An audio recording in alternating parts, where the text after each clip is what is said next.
We can't have a shaky camera. Action. Okay, I started the timer this time, so count me in.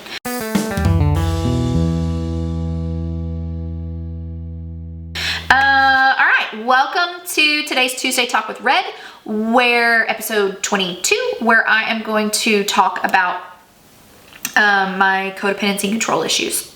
So, one of the weeds from last week that has been a huge sucker shoot my entire life. So, you can probably ask anyone who has known me at any phase of my life. So you can go all the way back to, I think most of you who might know me from my middle school years when I lived in Florida on the ranch can even attest to all the way through when I moved here and through high school, through college, through my adulthood. I like to be in control. I just do. So now that's not necessarily a bad thing in and of itself. We've got to have a healthy balance of, people that like to be organized and in control and make sure things are, appropriately done. And we have to have a healthy balance of the people that are like, you know what, we'll just wing it. I'll stop and, pick some flowers and we'll be fine. Like, we have to have a healthy balance of that or this world would go crazy, right? So, I've even had friends over the years who jokingly call me the director, in that we'll just let the director handle it because everything has its place, the things that all need to be done. Now, I am a Enneagram 7 Wing 8. If you're interested, that will help you explain. That will help explain a lot about me. But I have let a lot of that lax over the years because I've been working on it. Okay, I had my therapist tell me, though, one time, it's been years when this revelation came to light, that the reason that I feel like I have to be in control now is because my childhood was so out of control, right? And that makes perfect sense. It was so crazy and chaotic. I feel like now if I'm not in control, some of that stuff can creep back in, which is not true. It's not going to happen. I'm an adult. I can handle things a little bit differently, but I digress. It has been brought up to me a number of times over the years.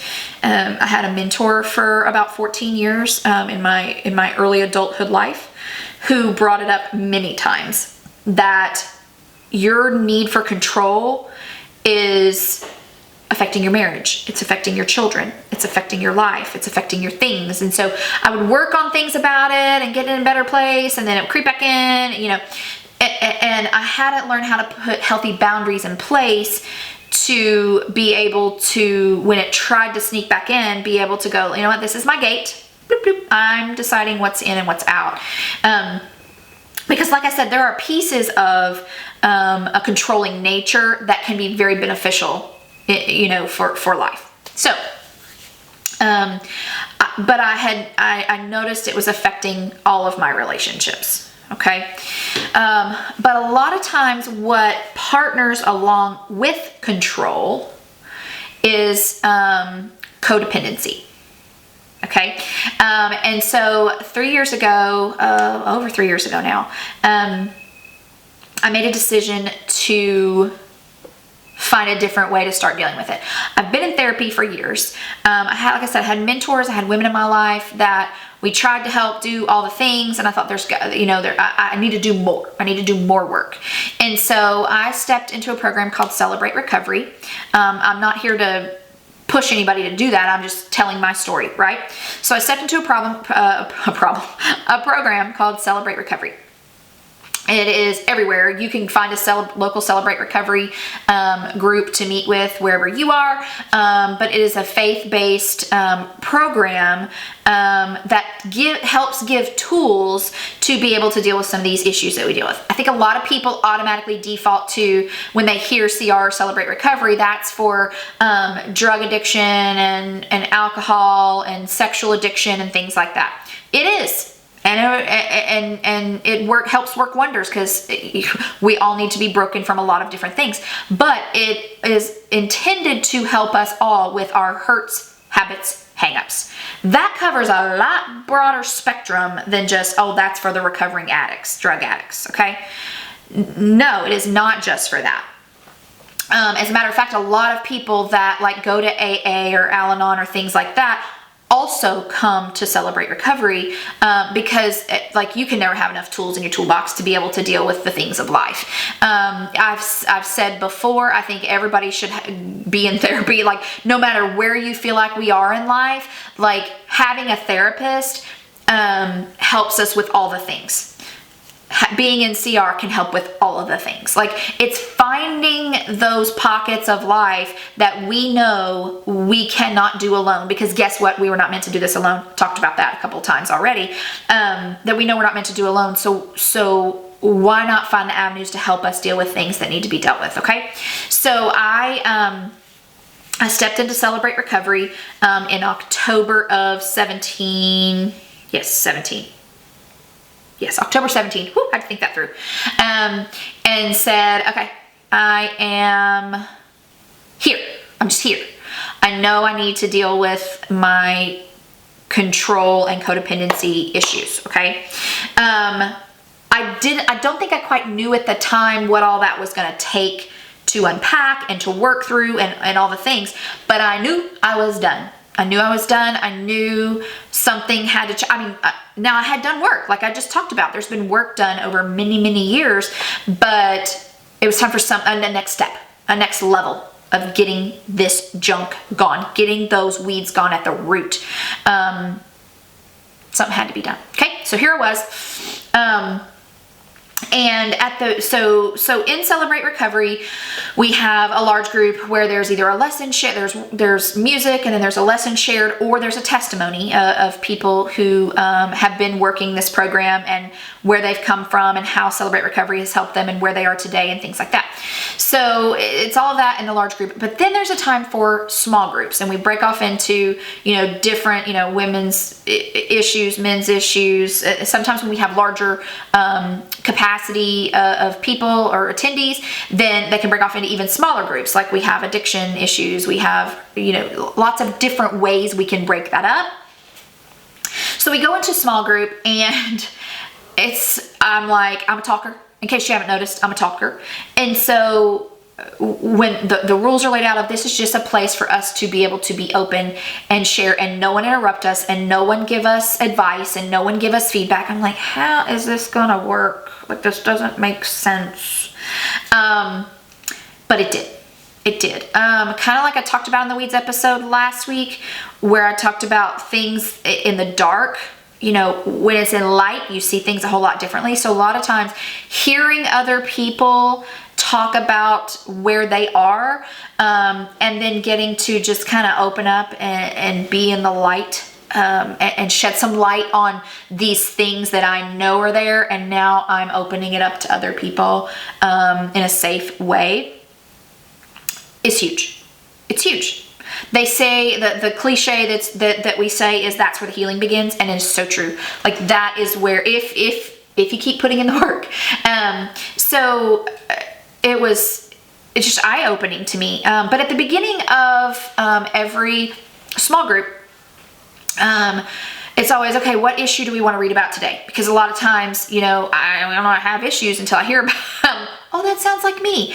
And so someone read the codependency issue, and I picked a few of the signs. There's a whole list of them, but I picked a few of the signs that really hit home for me that said, Billy, you have more of a codependency issue than I think you realize. So let me read off the ones that I picked out that I know wholeheartedly apply to me, because a lot of times of the whole list I may be like, that one doesn't apply, but that doesn't mean I get to go, nope, then that's not me. No, when there are any on that list that actually apply, I was like, oh, okay, so it's not just control, I got a little codependency issue going on here. So here's a couple of them.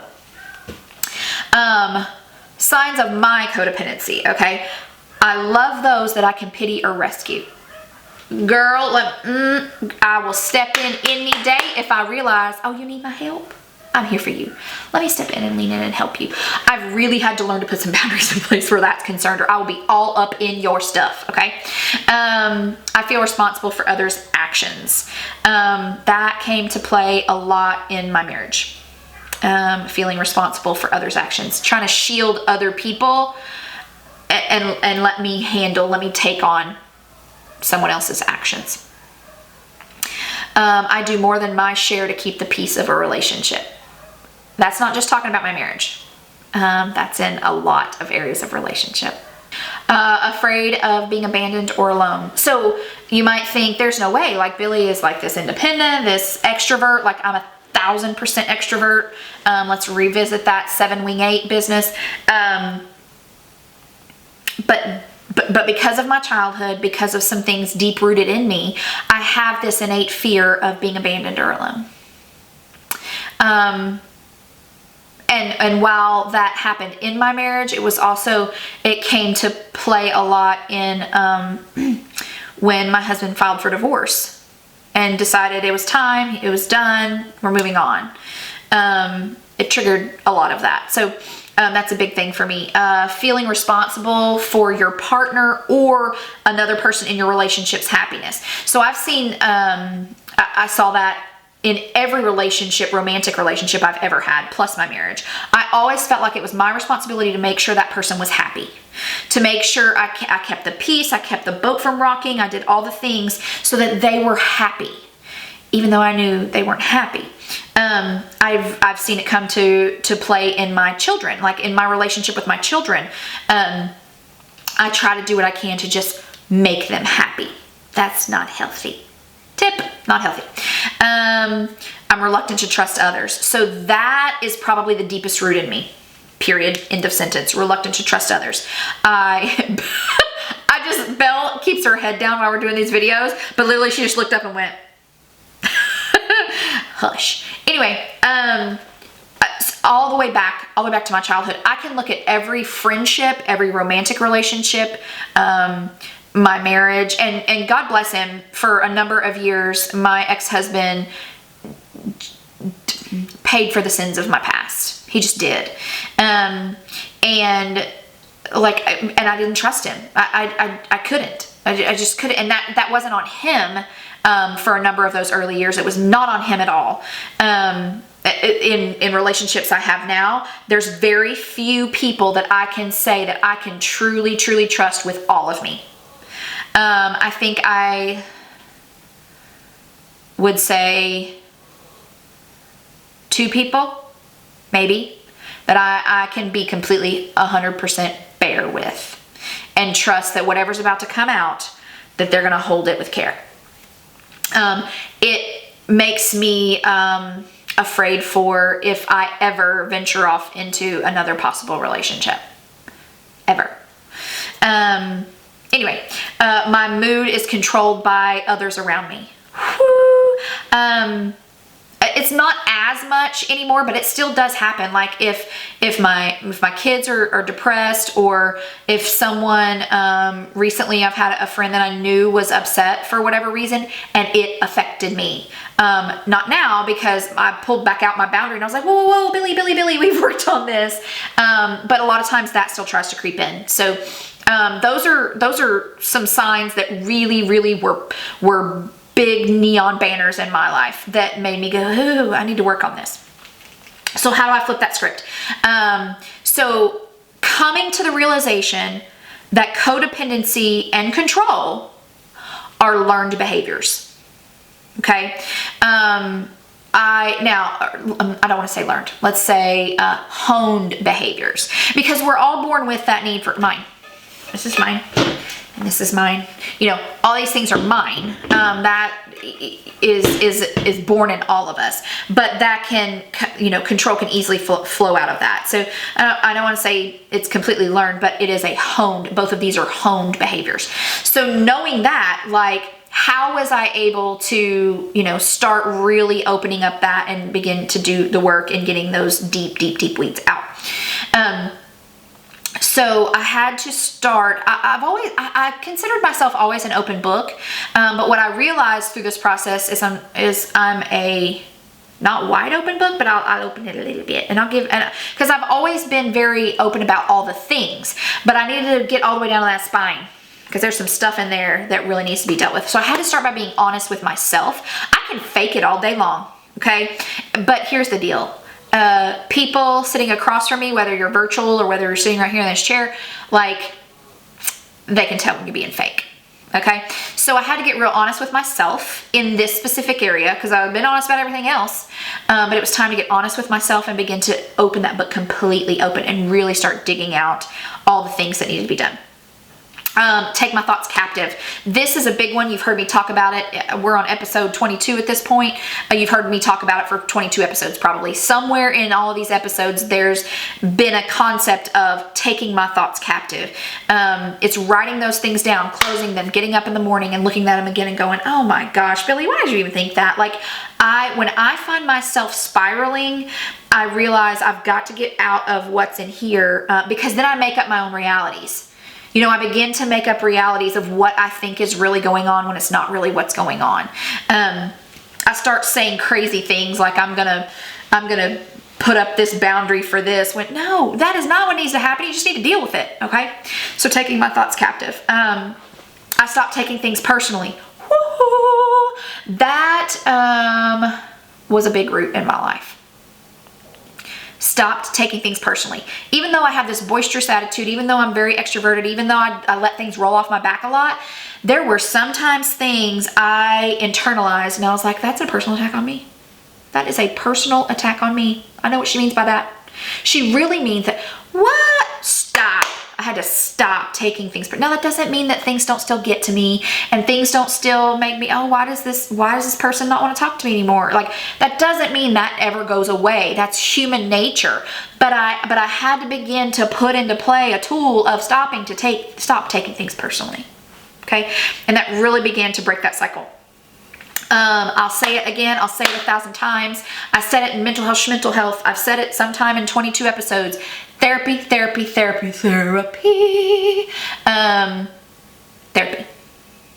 Therapists are trained to know what to look for, the things to figure out to help you unpack all of this stuff.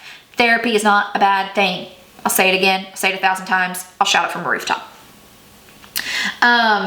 Peer support, trust, people that you trust. That is a lot of times hard to find, especially for those of us that have trust issues where all this is concerned. But I think I can't remember what episode it was. I know I talked about it in boundaries. I know I talked about it in friendships. Is find those people that you can trust. It may just be one person. It may just be two people. I'm very, very grateful that one of my people is my daughter. Like, and she read me like a book, and we can be open and honest in those areas. I find those people. They're there. They are around you. A lot of times when we just shut everybody out, they're still hanging out in those perimeters going, I'm right here and I want to help. You've just got to let me. You just got to let me. And then boundaries. Woo-hoo. We know I love me some boundaries. Boundaries are what has saved my mental life. Boundaries. They're important. They're super important. If you don't know what they are, go back and watch my boundaries episode. I think it's like episode 2, 3, 4, somewhere in there. Boundaries. Because here's the deal. It doesn't mean all of this has gone away. It doesn't mean it still doesn't try to come at me. It doesn't mean that I don't still find myself sitting in times of, oh, I'm slipping into this. But what I'm learning to do is use these tools that I've been given through lots of different avenues, CR therapy, you know, these trustworthy people in my life, to break the cycle. To break this cycle. Because like I said, you know, it's a learned, honed behavior. Okay. But I want to break the cycle because here's the deal. I learned it and my children are learning it. Okay.